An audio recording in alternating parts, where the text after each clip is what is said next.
سیدہ زنیرہ ایک صحابیہ تھی اور یہ ابو جہل کی خادمہ تھی. جو ابو جہل تھا اس کی خدمت گار تھی, اس کی خدمت کیا کرتی تھی.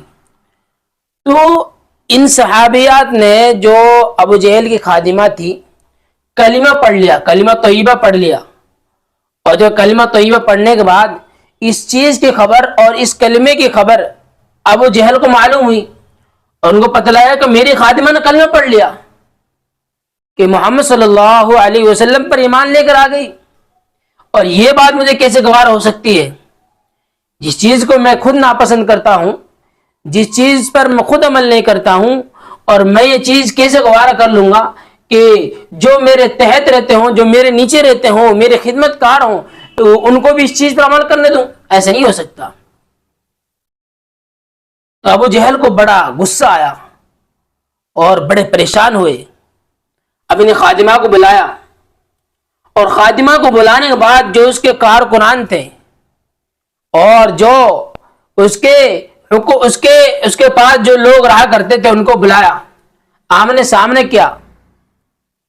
اور پھر وہ ایک بوڑھی عورت تھی, مشکلات اور مشقتیں برداشت نہیں کر سکتی تھی, لیکن اللہ کی رضا کے لیے یہ تمام مشکلیں اور مشقتیں برداشت کی. ابو جہل نے خوب ان کو پٹوایا اور خوب مار لگوائی.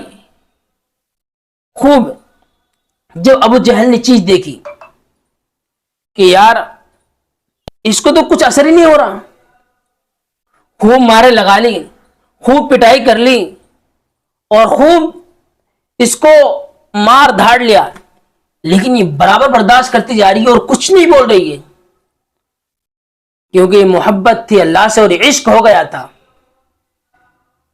بوڑھی عورت ہونے کے باوجود اللہ کی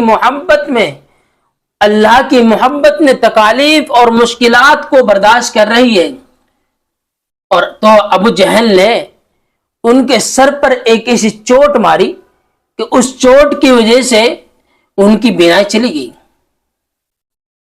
تو جو اس کو مار رہے تھے, ان صحابیات کو مار رہے تھے, ان کو اور بہانہ مل گیا اور اچھلنے لگے اور کہنے لگے دیکھو تم نے ہمارے بتوں کی پوجا چھوڑی ہے, ہمارے بتوں کا انکار کیا ہے, ہمارے بتوں کو ٹھکرایا ہے, اس لیے تیری بینائی ہمارے بتوں نے چھین لی. تیرا اللہ کچھ نہیں کر رہا ہے,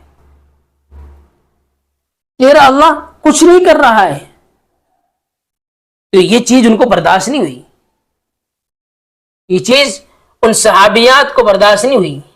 وہ صحابی اٹھی اور کمرے میں جا کر سجدے میں گر گئی اور کہا کہ یا اللہ, میں جب کچھ نہیں تھی آپ نے مجھے سب کچھ دے دیا تھا, بینا میرے پاس تھی, سب کچھ میرے پاس تھا, کھانا مجھے مل رہا تھا اور محل مل رہی تھی, لیکن آج جب میرے پاس کچھ نہیں ہے اور ان لوگوں نے میرے اوپر خوب پٹائی کی ہے, خوب مار لگائی ہیں, لیکن میں برداشت کرتے ہی میرا اللہ. لیکن جب ان لوگوں نے آپ کے خلاف بات اگلی ہے,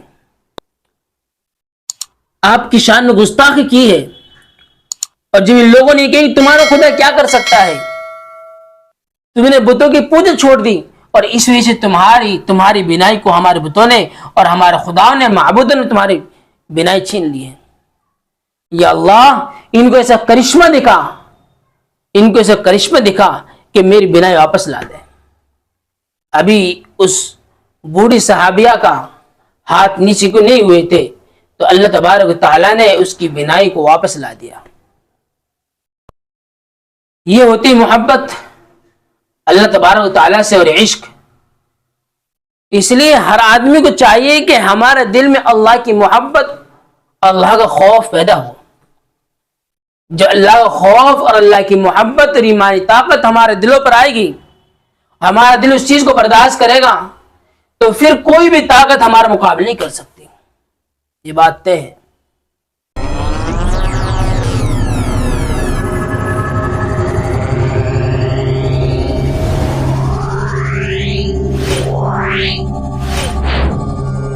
Yeah.